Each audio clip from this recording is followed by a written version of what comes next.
Assalamualaikum warahmatullahi wabarakatuh. Selamat malam Bu Veronica. Di sini saya akan menjelaskan tentang materi TB1 saya untuk menyelesaikan tugas besar 2 saya. Materi kali ini ada etika bisnis, tanggung jawab sosial, lingkungan organisasi, serta budaya organisasi. Yang pertama ada etika bisnis dan tanggung jawab sosial. Etika merupakan keyakinan mengenai tindakan yang benar dan yang salah atau tindakan yang baik dan yang buruk untuk mempengaruhi hal lainnya. Etika bukan hanya sekedar tentang etika dalam sosial, ternyata di dalam sebuah bisnis juga ada etika yang kita biasa sebut dengan etika bisnis. Etika bisnis merupakan suatu kode etik yang ditetapkan oleh seorang pengusaha terhadap sebuah bisnis atau perusahaannya untuk menjalankan kegiatan atau bisnisnya.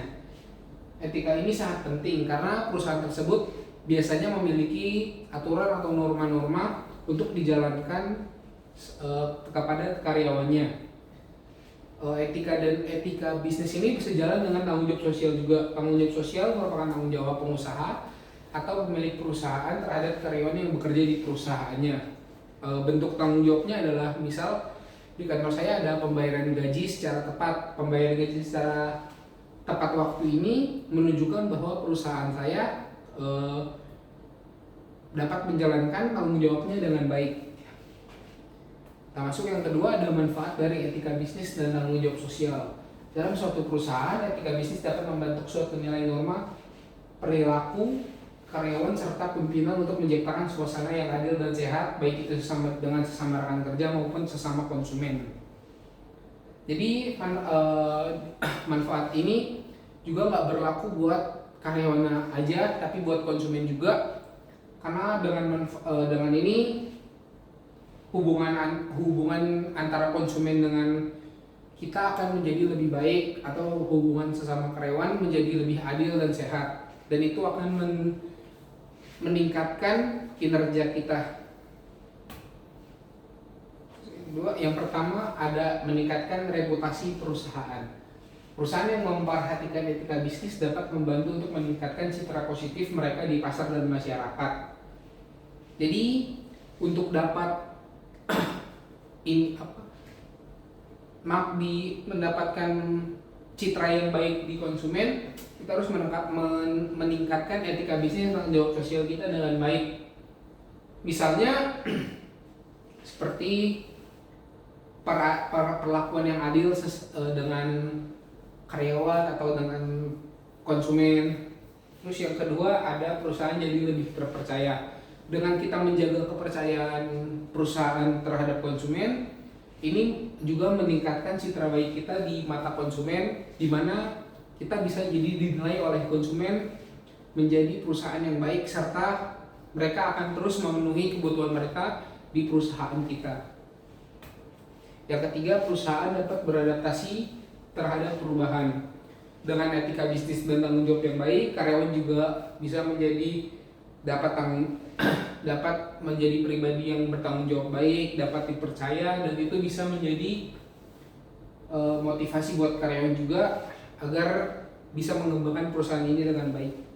Terus yang keempat ada menciptakan budaya perusahaan yang khas. Etika bisnis ini juga menciptakan budaya yang khas di perusahaan. Misalnya di kantor saya ada somehow ada orang yang ulang tahun. Terus di perusahaan saya ini bisa jadi karyawan-karyawan akan ngumpulin patungan buat beli kue ulang tahun atau memberikan sekedar hadiah ucapan kepada yang ulang tahun, dan itu akan selalu terus begitu, dan itu menciptakan budaya yang khas di perusahaan saya. Oke, kita masuk ke contoh-contoh etika bisnis. Yang pertama ada ketaatan hukum. Ketaatan terhadap hukum dan peraturan dalam etika bisnis sangat penting untuk menjaga integritas, reputasi, dan keberlanjutan sebuah perusahaan. Dalam praktiknya, perusahaan perlu memiliki kebijakan yang jelas dan sistem pelatihan untuk memastikan semua karyawan memahami dan mengikuti hukum dan peraturan yang relevan. Jadi contohnya untuk ketaatan hukum ini kita dengan membayar pajak tepat waktu, dan itu atasan kita wajib memberikan pelatihan untuk itu agar kita selalu membayar pajak tepat waktu dan menghindari hal-hal yang melanggar hukum. Yang kedua ada perlakuan yang adil terhadap karyawan dan pelanggan. perlakuan yang adil terhadap karyawan dan pelanggan merupakan aspek penting dalam etika bisnis. Di sini ada beberapa prinsip dan praktik yang bisa diterapin. Yang pertama, untuk perlakuan terhadap karyawan itu keadilan dan kesetaraan.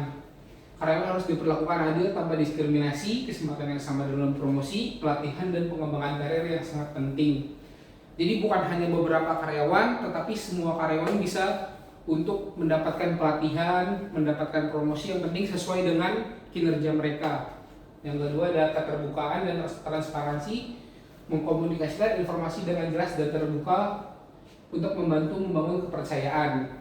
Di sini jadi setiap karyawan juga harus terbuka terhadap karyawan masing-masing. Misalnya ada seseorang yang kinerjanya buruk, itu harus bilang kamu kinerjanya kurang bagus, jadi sama-sama enak untuk mengkomunikasinya.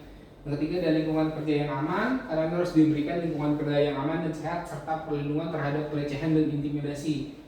Jadi yang biasanya terjadi di perusahaan-perusahaan itu ada pelecehan dan intimidasi.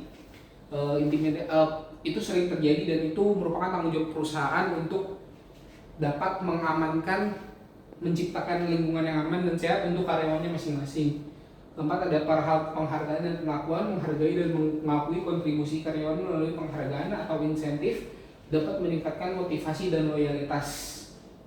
Jadi misal kita punya, misal ada beberapa karyawan yang mempunyai kinerja yang baik dan itu membantu meningkatkan perusahaan, itu patut dan wajib diapresiasi agar karyawan tersebut bisa merasa dapat penghargaan dan terus melakukan itu dan akan mengembangkan perusahaan tersebut.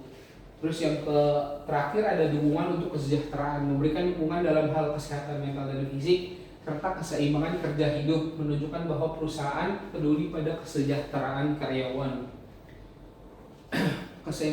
Keseimbangan kerja dan hidup ini berarti karyawan dapat sesuai jam kerja normal 8 jam dan tidak ada tambahan lain-lain di luar jam kerja itu.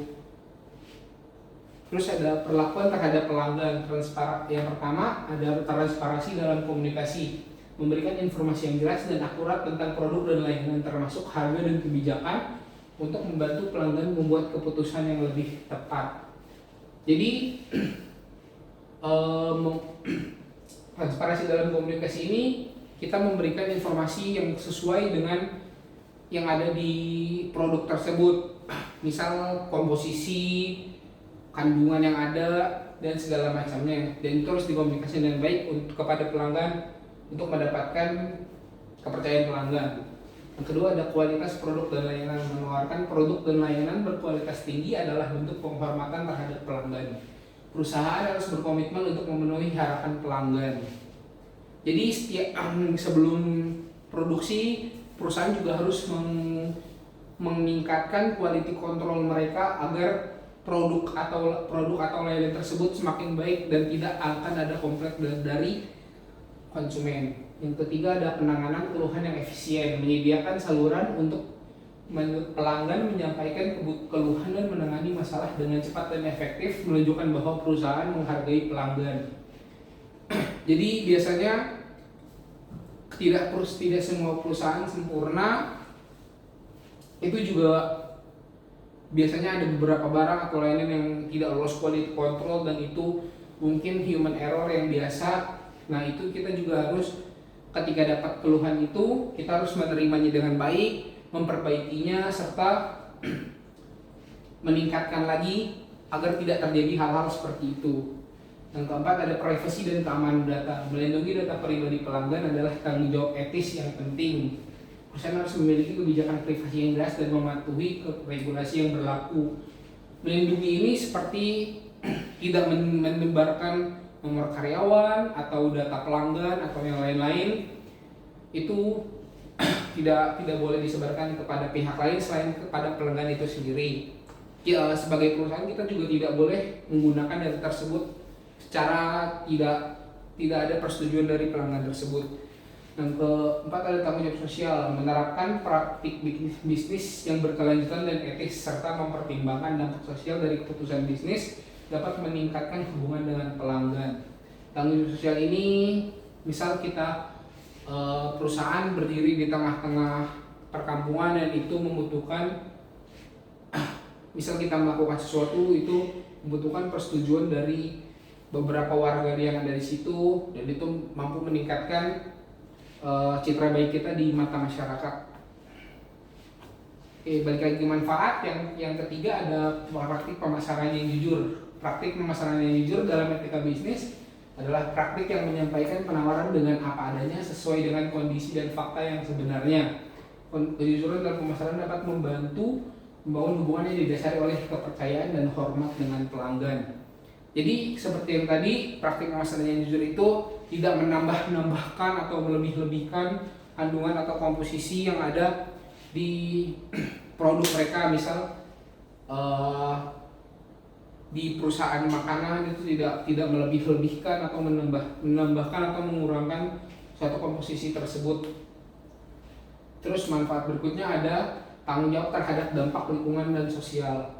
Tanggung jawab terhadap dampak lingkungan dan sosial dari kegiatan perusahaan adalah salah satu pilar penting dalam etika bisnis.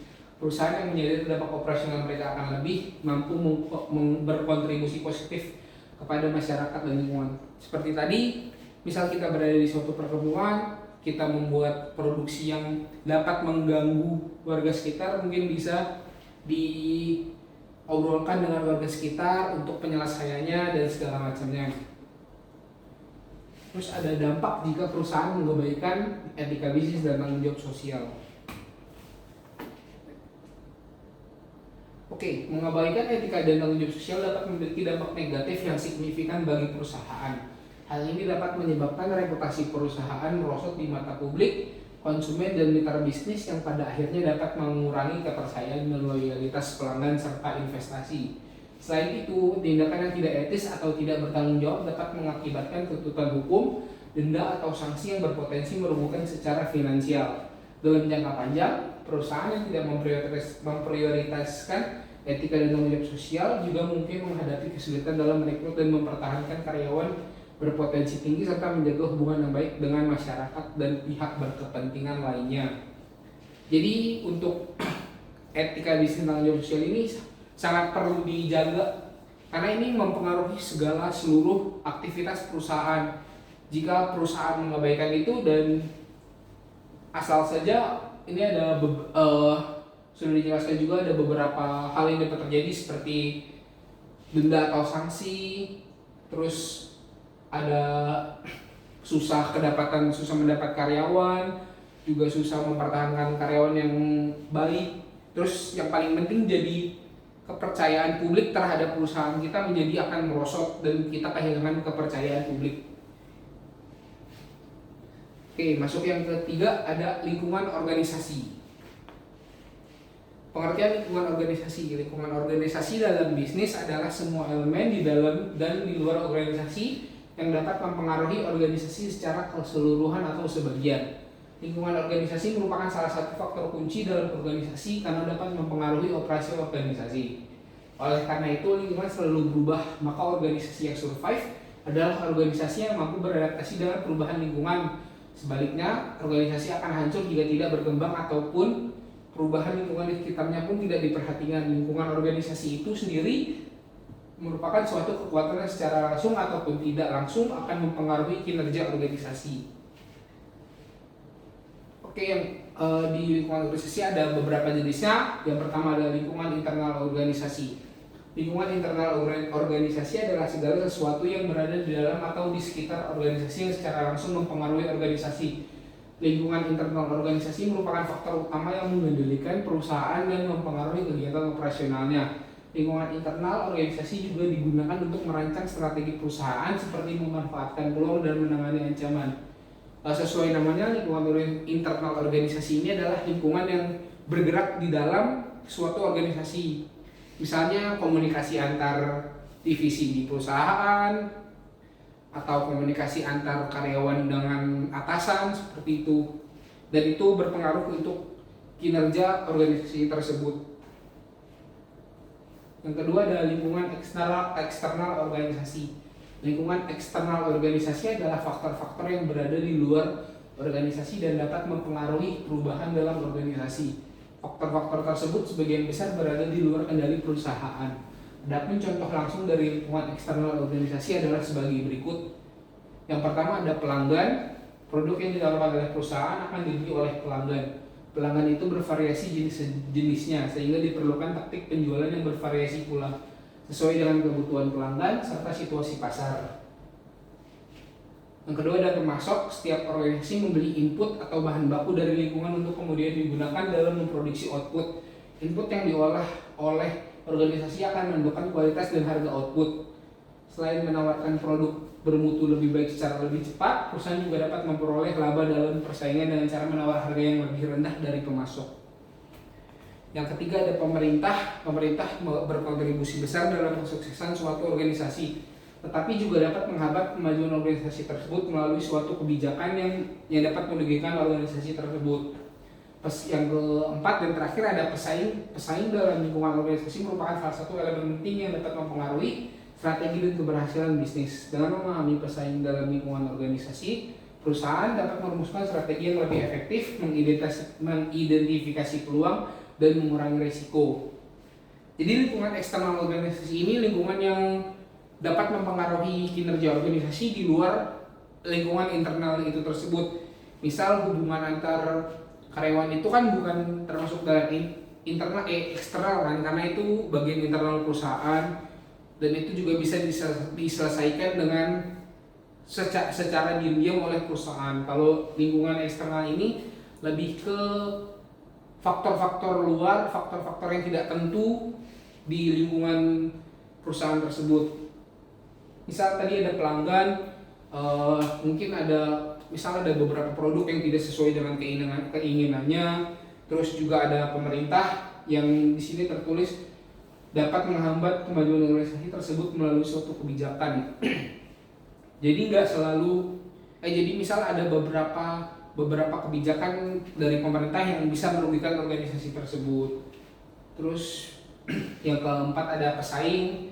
Pesaing juga menjadi lingkungan internal dan eksternal yang paling berat yang sudah dihadapi. Itu bisa jadi karena pesaing bisa mendapat pemasok yang lebih murah, terus juga bisa menawarkan harga yang lebih rendah daripada produk kita sendiri. Tapi itu balik lagi terhadap perspektif pelanggan. Yang terakhir ada budaya organisasi. Pengertian budaya organisasi, khususnya konsep budaya, tidak hanya merujuk pada kebiasaan dan tradisi suatu wilayah di Indonesia, tetapi juga merujuk pada karakteristik unik suatu organisasi. Karakteristik unik tersebut dapat dikatakan sebagai budaya organisasi. Budaya adalah kumpulan pemahaman penting yang berkembang, diyakini dan diterapkan oleh suatu kelompok. Sementara itu, organisasi adalah kelompok orang dari berbagai latar belakang yang bekerjasama untuk mencapai tujuan bersama. Dalam hal ini, budaya organisasi adalah seperangkat keyakinan dan sikap yang berkembang dan diyakini oleh anggota.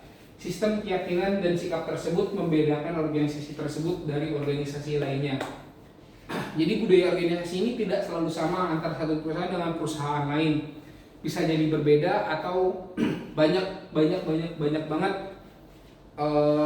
budaya-budaya yang ada di perusahaan. Tadi disebutkan salah satu contohnya, misal perusahaan saya ada yang ulang tahun terus diberi semacam gift, atau mungkin ada yang di perusahaan saya juga ada yang dapat menyelesaikan suatu masalah itu bisa diberi penghargaan, atau dengan misal atau per divisi saya menyelesaikan suatu target dan itu akan ada makan-makan atau segala macam.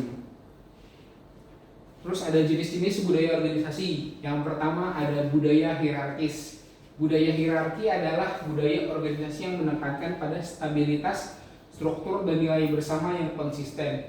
Budaya ini ditandai dengan struktur organisasi yang ketat, kepemimpinan dari atas ke bawah, tingkatan wewenang yang jelas, prosedur yang ditetapkan, rantai komando formal.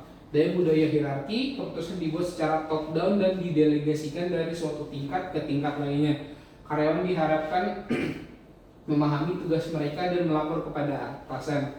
Budaya hierarki umumnya dapat ditemukan di industri keuangan, perawatan, dan kesehatan. Jadi budaya hierarki ini bisa dikatakan gapnya antara karyawan dengan atasan itu jauh, karena karyawan tersebut selalu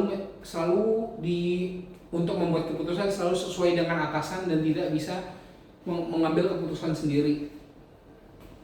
Yang kedua ada budaya adokrasi. Budaya adokrasi adalah budaya organisasi yang menekankan pada inovasi, pengambilan resiko, dan tindakan serta mengutamakan tim yang dinamis. Budaya ini juga mendorong kalian untuk menjadi fleksibel, banyak akal, dan beradaptasi. Istilah adokrasi pertama kali dipopulerkan oleh Alvin Toffler pada tahun 1970. Budaya adokrasi berbeda dengan struktur organisasi tradisional yang lebih birokratis dan pendekatannya bersifat top down. Contoh perusahaan dengan budaya adokrasi antara lain Facebook, Spotify, dan Amazon.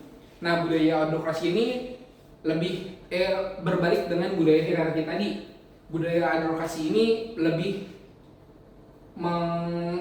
mementingkan ide-ide karyawan. Biasanya ini dipakai di agensi juga. Untuk perusahaan-perusahaan agensi untuk jadi ide-ide karyawan tersebut ditampung lalu dipilih sesuai dengan yang baik, dan itu keputusan bersama dengan tim sebagai atasan untuk menentukan.